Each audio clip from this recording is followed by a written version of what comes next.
So I operate On Track Farming Incorporated. We're out of Gibson City, and we also custom farm, mainly custom harvest, some custom seeding. So currently running the 2430 corn planter. We've got the 32-row, 15-inch splitter.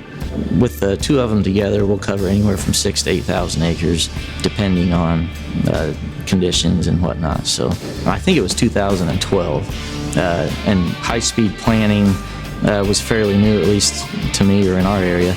And I think that 8, 9, 10 mile an hour is what first kind of caught my attention.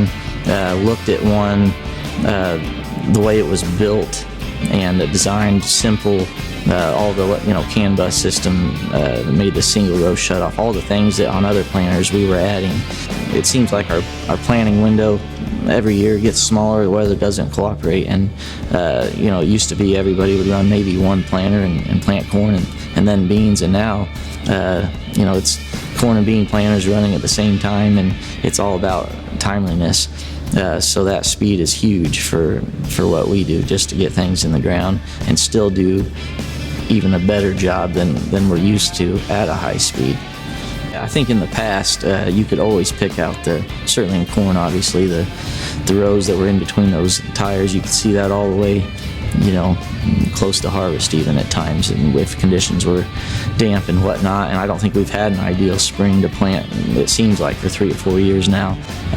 Maybe 90% of the field is fit, and there's a little bit that's not. And these planters, I can pretty much float them through anything, where in the past, certainly if you get yourself in a bad position and you raise, you're had, because you're not going to back up, you're not going to pull forward, and pretty versatile. We can pull them through about anything.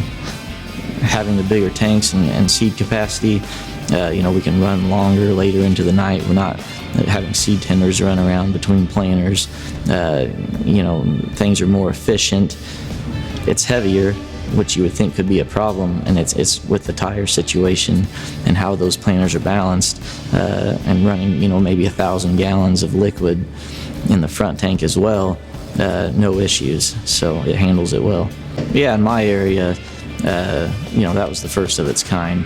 The main thing that was noticed early on was the dust cloud behind that thing, driving twice as fast as people are used to seeing. The big thing that was always a question was why those massive tires, and then it's pretty easy to explain why that's better, and again, no pinch row and whatnot.